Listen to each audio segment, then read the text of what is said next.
우리 다 함께 사도신경으로 우리의 신앙을 고백드리시면서 8월 5일 금요일 아침 예배를 우리 하나님 앞에 올려드립니다. 나는 전능하신 아버지 하나님, 천지의 창조주를 믿습니다. 나는 그의 유일하신 아들, 우리 주 예수 그리스도를 믿습니다. 그는 성령으로 잉태되어 동정녀 마리아에게서 나시고 본디오 빌라도에게 고난을 받아 십자가에 못 박혀 죽으시고 장사된 지 사흘 만에 죽은 자 가운데서 다시 살아나셨으며 하늘에 오르시어 전능하신 아버지 하나님 우편에 앉아 계시다가 거기로부터 살아있는 자와 죽은 자를 심판하러 오십니다. 나는 성령을 믿으며 거룩한 공교회와 성도의 교제와 죄를 용서받는 것과 몸의 부활과 영생을 믿습니다. 아멘.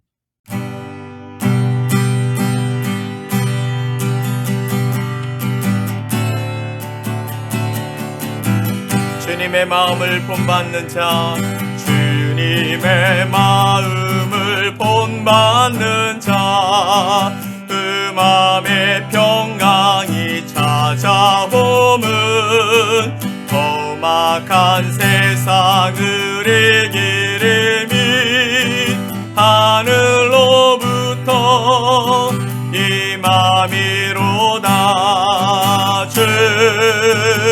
주님의 마음 본받아 살면서 그 거룩하신 나도 이루리. 주 모습 내 눈에 안 보이면 그 음성 내 귀에 안 들려도 내 영혼 날마다 주를 만나 신령한 말씀 늘 배우도다. 주님의 마음 본받아 살면서 그 거룩하신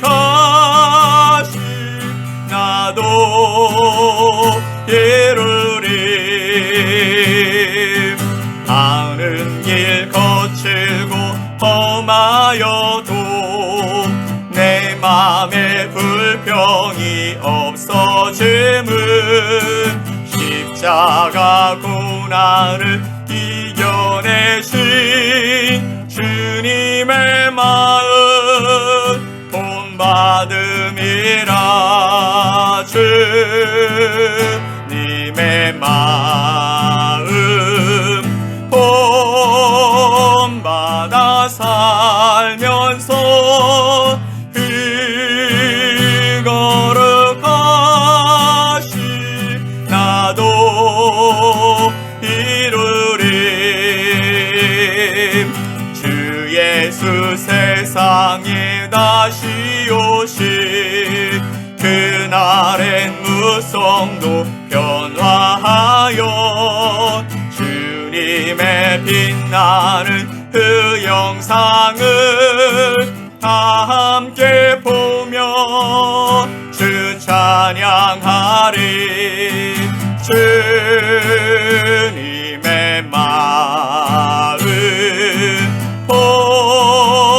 본받아 살면서 그 거룩하신 나도 이루리.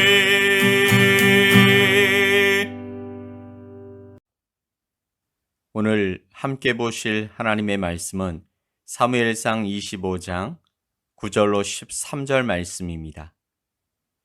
사무엘상 25장 9절로 13절 말씀을 우리 함께 보겠습니다.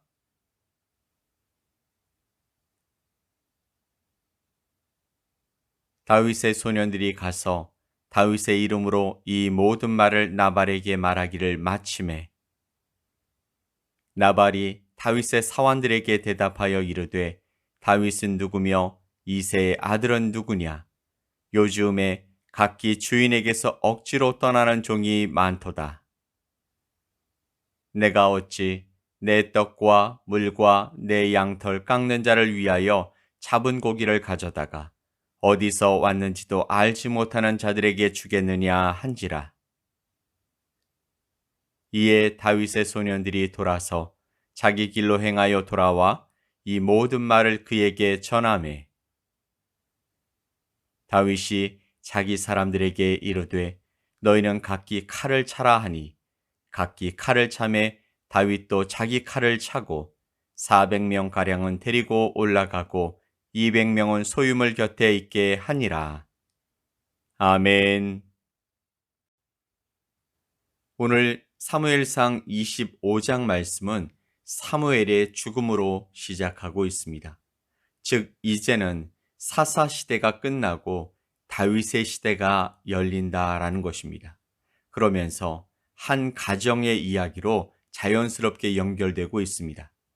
2절로 3절 말씀을 보면 마온에 한 사람이 있는데 그의 생업이 갈멜에 있고 심히 부하여 양이 3,000마리요 염소가 1,000마리이므로 그가 갈멜에서 그의 양털을 깎고 있었으니 그 사람의 이름은 나발이요 그의 아내의 이름은 아비가일이라. 아멘.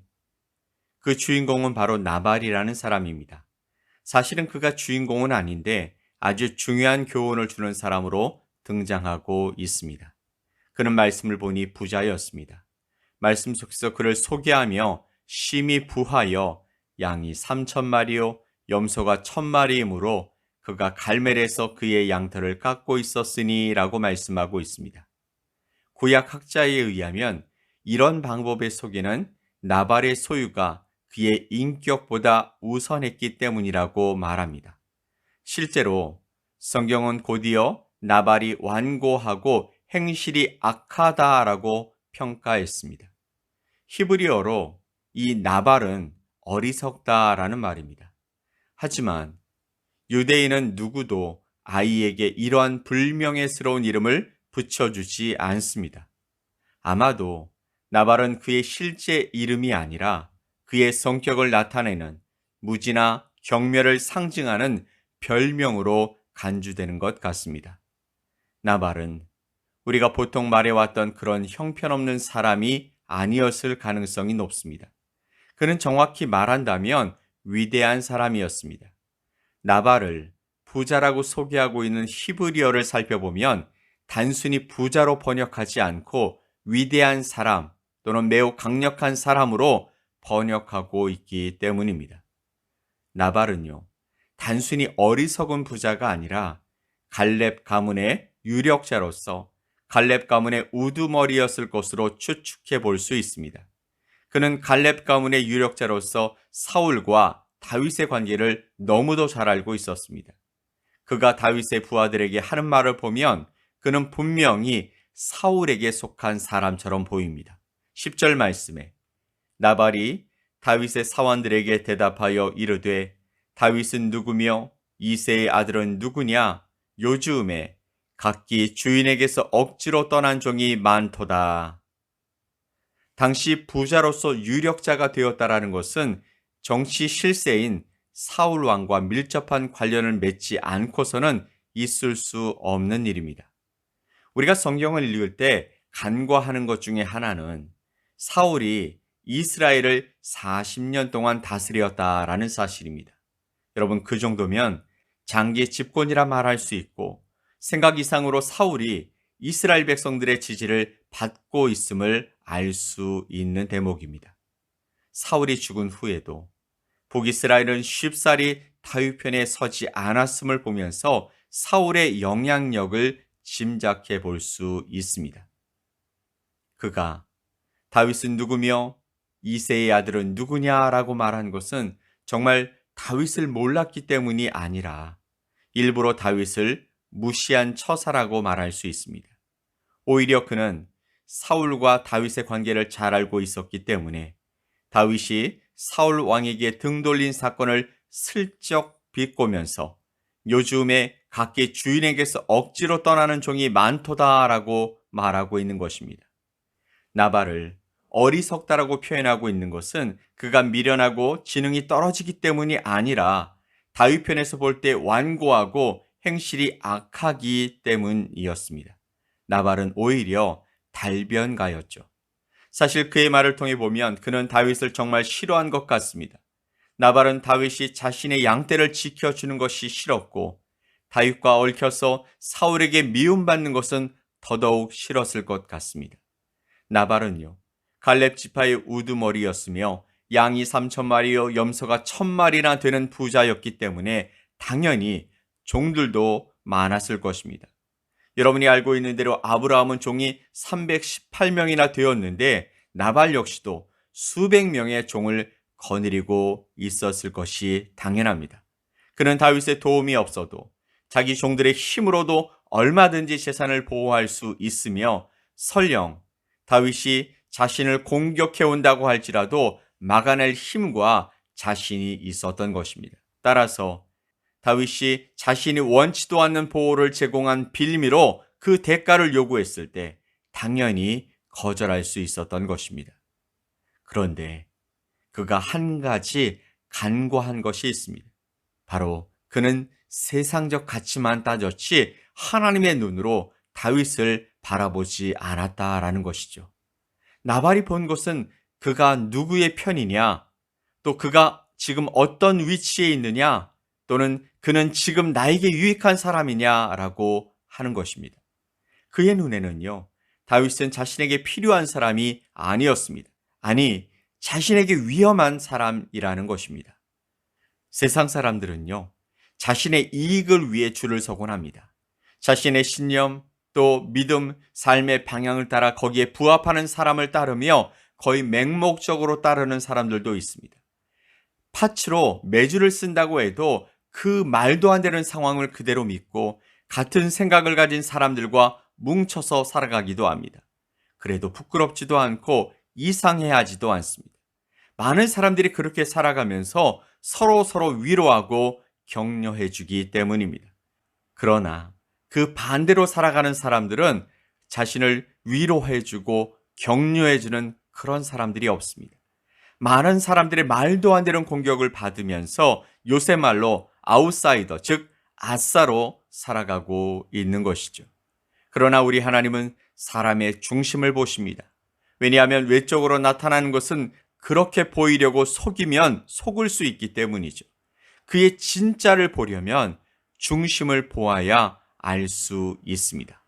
사랑하는 성도 여러분, 사무엘상 25장에서 나발은 외모를 보고 그의 인생을 망쳐버렸지만 나발의 아내 아비가일은 중심을 바라보면서 그의 인생의 마지막까지 아름다운 삶을 살아갔습니다.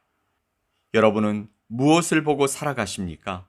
사람의 외모에 더 많이 끌리십니까? 그럴 수 있죠. 그렇지만 이제부터는 그 외모보다 중심을 바라보며 살아갈 수 있게 되기를 간절히 소망합니다. 외적으로 나타나는 것은 쉽게 속을 수 있습니다. 그러나 우리의 중심을 보시는 하나님을 닮아가면 우리도 중심을 바라볼 수 있게 되어지고 그러면 믿음의 사람들과 함께 하나님의 일들을 아름답게 감당하는 아름다운 공동체를 만들어갈 수 있게 될 줄 믿습니다. 바라기는 바로 이런 모습을 가진 사람들이 이 교회 공동체 안에 함께함으로 말미암아 하나님의 영광을 위해 살아가는 그리고 하나님의 일들을 이뤄가는 아름다운 주님의 자녀들이 될 수 있게 되기를 예수 그리스도의 이름으로 간절히 축복합니다. 아멘. 우리 함께 기도합시다. 전능하신 하나님 아버지 감사합니다. 복된 날 먼저 주님 앞에 나와 예배로 우리의 삶을 시작하게 하시니 감사합니다. 우리를 붙들어 주시고 우리와 동행해 주심으로 말미암아 우리가 외모가 아닌 하나님께서 주시는 그 중심을 바라보며 하나님처럼 귀한 삶을 살아가는 아름다운 주님의 백성들이 되게 하여 주시옵소서. 감사드리며 예수 그리스도의 이름으로 기도 올리옵나이다. 아멘. 하늘에 계신 우리 아버지여, 이름이 거룩히 여김을 받으시오며 나라가 임하시오며 뜻이 하늘에서 이루어진 것 같이 땅에서도 이루어지이다. 오늘 우리에게 일용할 양식을 주시옵고 우리가 우리에게 죄 지은 자를 사하여 준 것 같이 우리 죄를 사하여 주시옵고 우리를 시험에 들게 하지 마시옵고 다만 악에서 구하시옵소서. 나라와 권세와 영광이 아버지께 영원히 싸움나이다. 아멘.